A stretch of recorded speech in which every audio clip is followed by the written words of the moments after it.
আসসালামু আলাইকুম সবাইকে। আজ আপনাদের সাথে শেয়ার করব চিকেন রোস্ট রেসিপি, যা হবে নরম, রসালো আর দারুণ সুস্বাদু। একবার বানালে সবাই আঙ্গুল চেটে খাবে।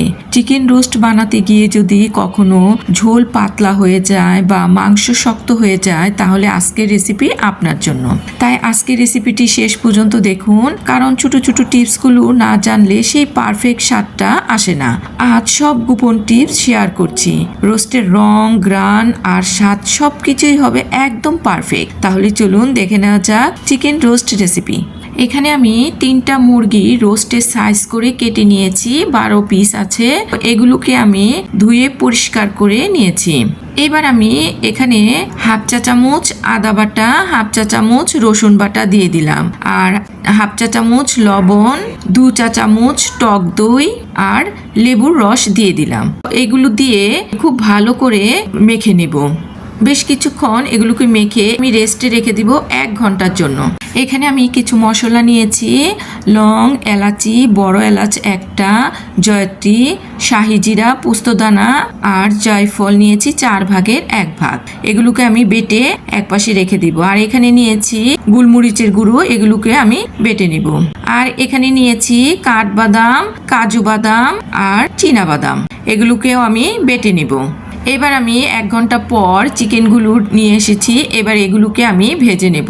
প্যানের মধ্যে তেল দিয়ে আমি এগুলোকে হালকা করে ভেজে নিচ্ছি। কিছুটা ভাজা হয়ে গিয়েছে, এগুলোকে আমি তুলে নিব। তুলে এবার আমি আবারও কিছু চিকেন ভেজে নেব। যখন এক পাশটা হয়ে যাবে, এগুলোকে উল্টিয়ে আরেক পাশ ভেজে নেব। খুব হালকা করে এগুলোকে আমি ভেজে নিয়েছি। তো সবগুলো চিকেন ভাজা হয়ে গিয়েছে। এবার আমি এগুলোকে এক সাইডে রেখে দিব। এবার আমি রান্নায় চলে যাচ্ছি। আমি একটি বড় হাঁড়ি নিয়েছি, সেখানে পরিমাণ মতো তেল দিয়ে দিলাম আর ঘি দিয়ে দিলাম। এবার এখানে আমি দারচিনি দিয়ে দিলাম আর পেঁয়াজ কুচি করে রেখেছিলাম সেগুলো দিয়ে দিলাম আর কিছু তেজপাতা দিয়ে দিলাম। এগুলো দিয়ে ভালো করে নেড়ে চেড়ে এগুলোকে একটু কষিয়ে নিব। যখন একটু লাল হয়ে আসবে, তো এর মধ্যে আমি হাফ কাপ পেঁয়াজ বাটা দিয়ে দিলাম। পেঁয়াজ বাটাটা দিয়ে এগুলো আমি আবারও বেশ কিছুক্ষণ কষিয়ে নিব।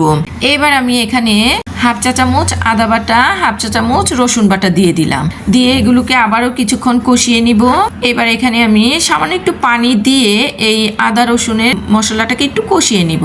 এবার আমি যে মশলাটা বেটে রেখেছিলাম সেই মশলাটা এখানে দিয়ে দিলাম। এরপর যে গোলমরিচটা বেটে রেখেছিলাম সেগুলো এখানে দিয়ে দিলাম। দিয়ে এটাকে একটু মিশিয়ে নিব। এবার এখানে আমি পরিমাণ মতো লবণ দিয়ে দিলাম। দিয়ে এটাকে মিশিয়ে নিব। এবার আমি এখানে রাঁধুনি রোস্টের মশলা নিয়েছি, সেখান থেকে কিছুটা মশলা এখানে দিয়ে দিলাম। তো সম্পূর্ণ প্যাকেটের মশলা আমি এখানে দিব না, যেহেতু আমি হাতে বাটা মশলা নিয়েছি, তাই এখানে আমি অল্প কিছু মশলা দিয়ে দিলাম। এবার এখানে আমি হাফ কাপ দুধ দিয়ে দিলাম। দুধটা দিয়ে এটাকে একটু ভালো করে কষিয়ে নিব। এরপর এখানে আমি হাফ চা চামচ শুকনো মরিচ গুঁড়ো দিয়ে দিলাম। দিয়ে একটু কষিয়ে নিব। এরপর এখানে আমি 2 চা চামচ টক দই দিয়ে দিলাম আর 1 চা চামচ টমেটো সস দিয়ে দিলাম। এগুলোকে ভালো করে একটু কষিয়ে নিব। যখন তেলটা উপরে ভেসে আসবে, তখন আমি সেই যে চিকেনগুলো ভেজে রেখেছিলাম সেগুলো এখানে দিয়ে দিলাম। দিয়ে এই মশলার সঙ্গে এই চিকেনটা খুব ভালো করে কষিয়ে নিব। বেশ কিছুক্ষণ সময় নিয়ে এই চিকেনটার সঙ্গে এই মশলাগুলো কষিয়ে নিয়েছি। যখন একদম মশলাগুলো চিকেনের সঙ্গে মিশে যাবে, তো এরপর এখানে আমি দুধ দিয়ে দিলাম। দুধটা দিয়ে এটাকে আবারও কিছুক্ষণ ভালো করে নেড়ে চেড়ে নিব। এইবার আমি সেই যে বাদামগুলো বেটে রেখেছিলাম সেই বাদাম বাটাটা এখানে দিয়ে দিলাম। এগুলোর সঙ্গে একটু ভালো করে মিশিয়ে নিব। এবার এখানে আমি আস্ত কাঁচামরিচ দিয়ে দিলাম। এরপর আবারও এখানে আমি 2 চা চামচ টক দই দিয়ে দিলাম। ওর সামান্য একটু লবণ দিয়ে দিলাম। লবণটা অবশ্য আপনারা চেখে দেখবেন, কম বেশি হলে দিয়ে দিবেন। এবার আমি এটাকে ঢাকনা দিয়ে ঢেকে 10 মিনিট রান্না করব। 10 মিনিট পর আমি ঢাকনাটা খুলে একটু দেখিয়ে দিচ্ছি। দেখুন চিকেনটা প্রায় হয়ে গিয়েছে।